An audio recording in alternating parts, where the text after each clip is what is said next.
ಅಹಿಂದ ಕಿಚ್ಚಿಗೆ ದಾವಣಗೆರೆ ದಕ್ಷಿಣ ವಿಧಾನಸಭಾ ಕ್ಷೇತ್ರದಲ್ಲಿ ಕಾಂಗ್ರೆಸ್ ಪಕ್ಷ ನೆಲ ಕಚ್ಚುತ್ತಾ?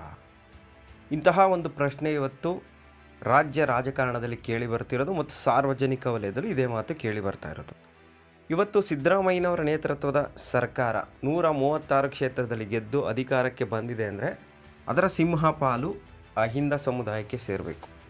ಅಹಿಂದ ಸಮುದಾಯ ಒಗ್ಗಟ್ಟಾಗಿ ಸಿದ್ದರಾಮಯ್ಯನವರ ಮುಖ ನೋಡಿ ಕಾಂಗ್ರೆಸ್ ಪಕ್ಷಕ್ಕೆ ಓಟ್ ಹಾಕಿದ್ದಕ್ಕೆ ಇವತ್ತು ಕಾಂಗ್ರೆಸ್ ಅಧಿಕಾರಕ್ಕೆ ಬಂದಿದೆ. ಅದರಲ್ಲೂ ಪ್ರಮುಖವಾಗಿ ಸಿದ್ದರಾಮಯ್ಯನವರ ಸಮುದಾಯದವರು, ಕುರುಬ ಸಮುದಾಯ ಮತ್ತು ಮುಸಲ್ಮಾನ್ ಸಮುದಾಯ, SC ST ಈ ಸಮುದಾಯಗಳು ದಂಡಿಯಾಗಿ ಕಾಂಗ್ರೆಸ್ ಪಕ್ಷವನ್ನು ಬೆಂಬಲಿಸ್ತವೆ.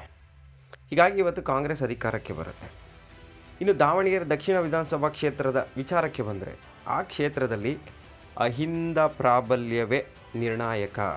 ಅಲ್ಲಿ ಮುಸಲ್ಮಾನ ಓಟ್ಗಳು 80,000 ಓಟಿದೆ. ಸಿಂಹಪಾಲು ಮುಸಲ್ಮಾನರದೆ. ನಂತರದ ಸ್ಥಾನ ಕುರುಬರು, ST ಸಮುದಾಯದವರು, ಲಿಂಗಾಯತರು ಮತ್ತು ದಲಿತರು ಬರ್ತಾರೆ ಮತ್ತು ಇತರ ಹಿಂದುಳಿದವರು ಬರ್ತಾರೆ. ಅಲ್ಲಿ ಸಿಂಹಪಾಲು ಇರೋದೇ ಅಹಿಂದ ಸಮುದಾಯ. ಹೀಗಾಗಿ ಆ ಕ್ಷೇತ್ರದಲ್ಲಿ ಅಹಿಂದ ಸಮುದಾಯಕ್ಕೆ ಟಿಕೆಟನ್ನು ಕೊಡಬೇಕು, ಕಾಂಗ್ರೆಸ್ ಟಿಕೆಟ್ ಅನ್ನೋ ಬೇಡಿಕೆ ಕಳೆದ 20 ವರ್ಷದಿಂದಲೂ ಈ ಬೇಡಿಕೆ ಕೇಳಿ ಬರ್ತಾನೆ ಇತ್ತು. ಆದರೆ ಶಾಮನೂರು ಶಿವಶಂಕರಪ್ಪನವರು ಹಿರಿಯರು ಅನ್ನೋ ಕಾರಣಕ್ಕೆ ಅಲ್ಲಿನ ಜನ ಕೂಡ ಆಯಿತು ಬಿಡಪ್ಪ ಹಿರಿಯರು ಅವರಿಗೆ ಓಟ್ ಹಾಕೋಣ ಅಂತಲೇ ಹಾಕ್ತಾ ಬರ್ತಾರೆ. ಈಗ ಅವರು ತೀರ್ಕೊಂಡಿದ್ದಾರೆ. ಈ ಟೈಮಲ್ಲಾದರೂ ಅಲ್ಲಿ ಅಹಿಂದ ಸಮುದಾಯಕ್ಕೆ ಟಿಕೆಟ್ ಕೊಡಬಹುದಲ್ವಾ ಅನ್ನೋ ಚರ್ಚೆ ಶುರುವಾಗಿರೋದು. ಈಗಾಗಲೇ ಶಾಮನೂರು ಶಿವಶಂಕರಪ್ಪನವ್ರ ಮನೆಯಲ್ಲಿ ಅವರ ಮಗ ಮಿನಿಸ್ಟರ್ ಆಗಿದ್ದಾರೆ, ಸೊಸೆ ದಾವಣಗೆರೆ ಕ್ಷೇತ್ರದಲ್ಲಿ MP ಆಗಿದ್ದಾರೆ. ಇಷ್ಟೆಲ್ಲ ಇದ್ಮೇಲೆ ಮತ್ತೆ ಯಾಕೆ ಅಹಿಂದ ಪ್ರಾಬಲ್ಯ ಇರುವ ಕ್ಷೇತ್ರದಲ್ಲಿ ಇವ್ರಿಗೆ ಟಿಕೆಟ್ ಕೊಡಬೇಕು? ಕುಟುಂಬ ರಾಜಕಾರಣಕ್ಕೆ ಕಡಿವಾಣ ಹಾಕಿ ಅಹಿಂದ ಸಮುದಾಯದವರಿಗೆ ಟಿಕೆಟ್ ಕೊಡಿ ಅಂತೇಳಿ ಬೇಡಿಕೆ ದಿನೇ ದಿನೇ ಹೆಚ್ಚಾಗ್ತಾ ಇದೆ. ಅದರಲ್ಲೂ ಪ್ರಮುಖವಾಗಿ ಜಮೀರ್ ಅಹಮದ್ ಖಾನ್ ಮುಸ್ಲಿಂ ಸಮುದಾಯಕ್ಕೆ ಟಿಕೆಟ್ ಕೊಡಿ ಅಂತೇಳಿ ಬೇಡಿಕೆಯನ್ನು ಇಟ್ಟಿದ್ದಾರೆ. ಆದರೆ ಆ ಕ್ಷೇತ್ರವನ್ನು ಬಿಟ್ಕೊಡೋದಕ್ಕೆ ಮಲ್ಲಿಕಾರ್ಜುನ ಅವರು ಸುತರಾಮ್ ಒಪ್ತಾ ಇಲ್ಲ.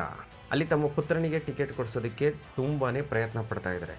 ಈ ನಡುವೆ ವಿನಯ್ ಕುಮಾರ್ ಅನ್ನೋ ಒಬ್ಬ ಬಿಸಿ ರಕ್ತದ ಯುವಕ, ಭವಿಷ್ಯದ ಅಹಿಂದ ನಾಯಕ, ವಿನಯ್ ಕುಮಾರ್ ಅವರಿಗೆ ಕಾಂಗ್ರೆಸ್ ಟಿಕೆಟನ್ನು ಕೊಡಬಹುದಿತ್ತಲ್ವಾ?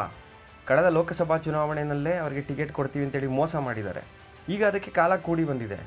ಅವ್ರಿಗಾದರೂ ಟಿಕೆಟ್ ಕೊಡ್ಬೋದಾಗಿತ್ತು ಅಥವಾ ಮುಸಲ್ಮಾನ್ ಸಮುದಾಯಕ್ಕರು ಟಿಕೆಟ್ ಕೊಡ್ಬೋದಲ್ವಾ ಅಂತೇಳಿ ಸಾರ್ವಜನಿಕರು ಪ್ರಶ್ನೆ ಮಾಡ್ತಾ ಇದ್ದಾರೆ. ಅದರಲ್ಲೂ ಕಾಂಗ್ರೆಸ್ ಪಕ್ಷದ ಅಧ್ಯಕ್ಷರು ಮತ್ತು ಮುಖ್ಯಮಂತ್ರಿಗಳಿಗೆ ಸಾಮಾನ್ಯ ಜನ ಕೇಳ್ತಾ ಇರೋದು, ಅದರಲ್ಲೂ ಸಿದ್ದರಾಮಯ್ಯನವರ ಸಮುದಾಯದವ್ರು ಕೇಳ್ತಾ ಇರೋದು, ವಿನಯ್ ಕುಮಾರ್ ಅವರಿಗೆ ಟಿಕೆಟ್ ಕೊಡ್ಬೋದಲ್ಲ? ಈಗಲೂ ಕಾಲ ಮಿಂಚಿಲ್ಲ.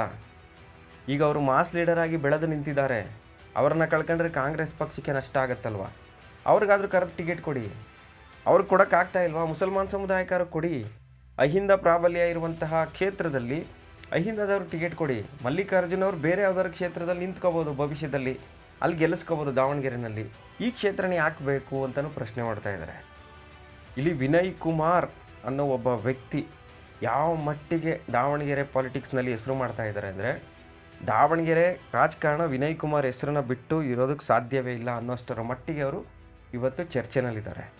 ವಿನಯ್ ಕುಮಾರ್ ಕಾರಣಕ್ಕೆ ಆ ಕ್ಷೇತ್ರದಲ್ಲಿರುವಂತಹ ಕುರುಬ ಸಮುದಾಯದ ಮತಗಳು ಸಂಪೂರ್ಣವಾಗಿ ಕಾಂಗ್ರೆಸ್ಗೆ ಕೈ ತಪ್ಪುವ ಭೀತಿ ಎದುರಾಗ್ತಾ ಇದೆ. ಮತ್ತು ವಿನಯ್ ಕುಮಾರ್ ಅವರಿಗೆ ನಾಯಕ ಸಮುದಾಯದಲ್ಲೂ ಬೆಂಬಲಿಗರಿದ್ದಾರೆ, ಮುಸಲ್ಮಾನ್ ಸಮುದಾಯದಲ್ಲೂ ಬೆಂಬಲಿಗರಿದ್ದಾರೆ, ದಲಿತ ಸಮುದಾಯದಲ್ಲಿದ್ದಾರೆ, ಎಲ್ಲ ಸಮುದಾಯದಲ್ಲೂ ಅವರಿಗೆ ಬೆಂಬಲಿಗರಿದ್ದಾರೆ. ಹೀಗಾಗಿ ಅಲ್ಲಿ ವಿನಯ್ ಕುಮಾರ್ ಕಾರಣದಿಂದ ಅಹಿಂದ ಮತಗಳು ಕಾಂಗ್ರೆಸ್ ಪಕ್ಷಕ್ಕೆ ಕೈ ತಪ್ಪುವ ಭೀತಿ ಎದುರಾಗ್ತಾ ಇದೆ. ಸಿದ್ದರಾಮೋತ್ಸವ ಅನ್ನೋ ಒಂದು ದೊಡ್ಡ ಸಮಾವೇಶ, ಇಡೀ ದೇಶಕ್ಕೆ ಸಂದೇಶ ಕೊಟ್ಟಂಥ ಸಮಾವೇಶ ದಾವಣಗೆರೆಯಲ್ಲಿ ನಡೆಯುತ್ತೆ. ಸಿದ್ದರಾಮಯ್ಯನವರು 2ನೇ ಬಾರಿ ಮುಖ್ಯಮಂತ್ರಿ ಆಗ್ತಾರೆ ಅನ್ನೋ ಒಂದು ಮುನ್ಸೂಚನೆ ಕೊಟ್ಟಿದ್ದೇ ದಾವಣಗೆರೆಯಲ್ಲಿ ನಡೆದಂತಹ ಸಿದ್ದರಾಮೋತ್ಸವ. ಇವತ್ತು ಅದೇ ಜಿಲ್ಲೆಯಲ್ಲಿರುವಂತಹ ಕ್ಷೇತ್ರದಲ್ಲಿ ಕಾಂಗ್ರೆಸ್ ಪಕ್ಷ ಏನಾದರೂ ಸೋತುಬಿಟ್ರೆ ಸಿದ್ದರಾಮಯ್ಯನವ್ರಿಗೆ ಮತ್ತು DK ಶಿವಕುಮಾರ್ ಅವರಿಗೆ ಬಹುದೊಡ್ಡ ಮುಖಭಂಗ ಆಗುತ್ತೆ ಮತ್ತು ಅಹಿಂದ ಸಮುದಾಯಗಳ ವಿಶ್ವಾಸವನ್ನು ಕಾಂಗ್ರೆಸ್ ಪಕ್ಷ ಕಳೆದುಕೊಳ್ಳುತ್ತೆ. ಕುರುಬ ಸಮುದಾಯದ ವಿಶ್ವಾಸವನ್ನು ಕಾಂಗ್ರೆಸ್ ಪಕ್ಷ ಕಳೆದುಕೊಳ್ಳುತ್ತೆ. ಇದು ಭವಿಷ್ಯದಲ್ಲಿ ಕಾಂಗ್ರೆಸ್ ಪಕ್ಷಕ್ಕೆ ಬಹುದೊಡ್ಡ ಹೊಡೆತ ಬೀಳುತ್ತೆ. ಮುಂದಿನ ಚುನಾವಣೆಯಲ್ಲಿ ಏನಾದರೂ ಮುಸ್ಲಿಮರು, ಕುರುಬ ಸಮುದಾಯದವರು, ಅಹಿಂದ ಸಮುದಾಯದವರು ಕಾಂಗ್ರೆಸ್ ಪಕ್ಷಕ್ಕೆ ಕೈ ಕೊಟ್ಟರೆ ಕಾಂಗ್ರೆಸ್ ಪಕ್ಷ 60 ಕ್ಷೇತ್ರದಲ್ಲೂ ಗೆಲ್ಲಕ್ಕಾಗಲ್ಲ. ಇದನ್ನು ಯೋಚನೆ ಮಾಡಿ ಆ ಕ್ಷೇತ್ರದಲ್ಲಿ ಮುಖ್ಯಮಂತ್ರಿಗಳು, KPCC ಅಧ್ಯಕ್ಷರು ಎಚ್ಚರಿಕೆ ಹೆಜ್ಜೆಯನ್ನು ಇಡಬೇಕು. ಇವರಿಬ್ಬರು ನಿರ್ಲಕ್ಷ್ಯ ಮಾಡಿದ್ರೆ ಕೇಂದ್ರ ನಾಯಕರಾದರೂ ಎಂಟ್ರಿ ಆಗಿ ಆಗುತ್ತಿರುವಂತಹ ಅಚಾತುರ್ಯವನ್ನು ತಪ್ಪಿಸಬೇಕು. ಇಲ್ಲದೇ ಇದ್ದರೆ ಆ ಕ್ಷೇತ್ರದಲ್ಲಿ ಕಾಂಗ್ರೆಸ್ ಸೋಲತ್ತೆ, ಬಿ ಜೆ ಪಿ ಗೆಲ್ಲತ್ತೆ ಅನ್ನೋ ಮಾತುಗಳನ್ನು ಆ ಕ್ಷೇತ್ರದ ಜನನೇ ಆಡ್ತಾ ಇದ್ದಾರೆ.